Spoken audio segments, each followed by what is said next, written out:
ಇನ್ನು ಬ್ರೇಕ್ಗೂ ಮುಂಚಿತವಾಗಿ ನಾವು ಈ ಕಾಂಗ್ರೆಸ್ ಉಸ್ತುವಾರಿ ಸುರ್ಜೇವಾಲಾ ಯಾವ ರೀತಿ ಬಾಲಿಶ ಟ್ವೀಟ್ ಅನ್ನ ಮಾಡಿದ್ರು ಅನ್ನೋದಾಗಿ ಹೇಳ್ತಾ ಇದ್ವಿ. ಇದೇ ವಿಚಾರವಾಗಿ ಆರ್ ಅಶೋಕ್ ರಿಯಾಕ್ಟ್ ಮಾಡಿದ್ದಾರೆ. ಕಾಂಗ್ರೆಸ್ ಉಸ್ತುವಾರಿ ಸುರ್ಜೇವಾಲಾ ಮಾತಿಗೆ ಏನು ಬೆಲೆ ಇಲ್ಲ, ಕವಡೆ ಕಾಸಿನ ಬೆಲೆ ಇಲ್ಲ, ಮರ್ಯಾದೆ ಕಳ್ಕೊಂಡಿದ್ದಾರೆ. ಕಾಂಗ್ರೆಸ್ ಪಾಳೆಯದಲ್ಲಿನ ಕಂಪನಕ್ಕೆ ಈ ರೀತಿಯಾಗಿ ಅಶೋಕ್ ವ್ಯಂಗ್ಯವಾಡಿದ್ದಾರೆ. ಎಲ್ಲದಕ್ಕೂ ಅದೇನೋ ಹೇಳ್ತಾರಲ್ಲ ಕಾಟ, ಎಲ್ಲರಿಗೂ ಶನಿದೇವನ ಕಾಟ ಅಂದಂಗೆ ನಮ್ಮ BJP ಮೇಲೆ ಯಾಕಪ್ಪ ಹೊರಿಸ್ತೀರಾ? ಅಲ್ಲಿ ಕೇಂದ್ರದಲ್ಲಿ ಹೋದ್ರೆ ಎಲ್ಲದಕ್ಕೂ ಮೋದಿ ಕಾಟ, ಇಲ್ಲಿ ಬಂದರೆ ಕರ್ನಾಟಕ ಬಂದರೆ ಎಲ್ಲದಕ್ಕೂ ವಿರೋಧ ಪಕ್ಷ ಕಾರಣ ಅಂತಾರೆ. ಹಂಗಾರೆ ನೀವೇನು, ಕಾಂಗ್ರೆಸ್ ಪಾರ್ಟಿ ಏನು?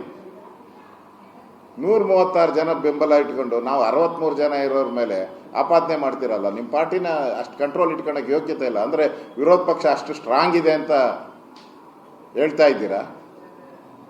ವಿರೋಧ ಪಕ್ಷ ಸ್ಟ್ರಾಂಗ್ ಆಗಿದೆ ಅನ್ನೋದನ್ನ ಸುರ್ಜೇವಾಲಾ ಅವರು ಹೇಳ್ತಾ ಇದ್ದಾರೆ. ವಿರೋಧ ಪಕ್ಷದ ಕಾಟ ತಡ್ಕೊಳಕ್ಕಾಗ್ತಾ ಇಲ್ಲ ಅಂದರೆ ವಿರೋಧ ಪಕ್ಷ ಸ್ಟ್ರಾಂಗ್ ಇದೆ ಅನ್ನೋದು ಅರ್ಥ ಆಗಿದೆ ಕಾಂಗ್ರೆಸ್ ಅವ್ರಿಗೆ.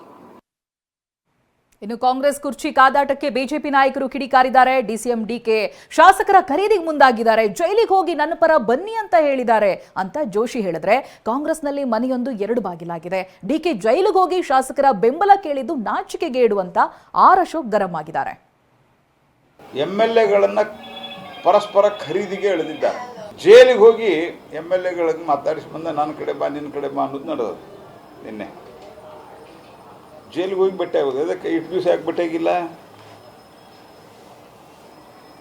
ಅವ್ರು ಅಕಸ್ಮಾತ್ ಬೇಗ ಹೊರಗೆ ಬಂದ್ರೆ ನಮ್ಮ ಕಡೆ ಇರಲಿ ಅಂತ, ಅಥವಾ ನಾಳೆ ವೋಟಿಂಗ್ ಬಂದರೆ, ಯಾಕಂದ್ರೆ ಸಿದ್ದರಾಮಯ್ಯ ಅವರು ಭಾಳ ಕಡೆ ವರದಿಯಾಗಿರೋದು ನಾನು ಕೆಳಗಿಳಿಸ್ತೀರಿ ಅಂದ್ರೆ ವೋಟಿಂಗ್ ಮಾಡಿರಿ ಅಂತ. ಅದಕ್ಕೆ ಈಗ ವೋಟಿಂಗದಲ್ಲಿ ತಮ್ಮ ನಂಬರ್ ಜೋಡಿಸೋದಕ್ಕೆ ತಯಾರಾಗಿ ಕೂತಿದ್ದಾರೆ. ಭಾಳ ನಾಚಿಕೆಗೇಡಿನ ಸಂಗತಿ.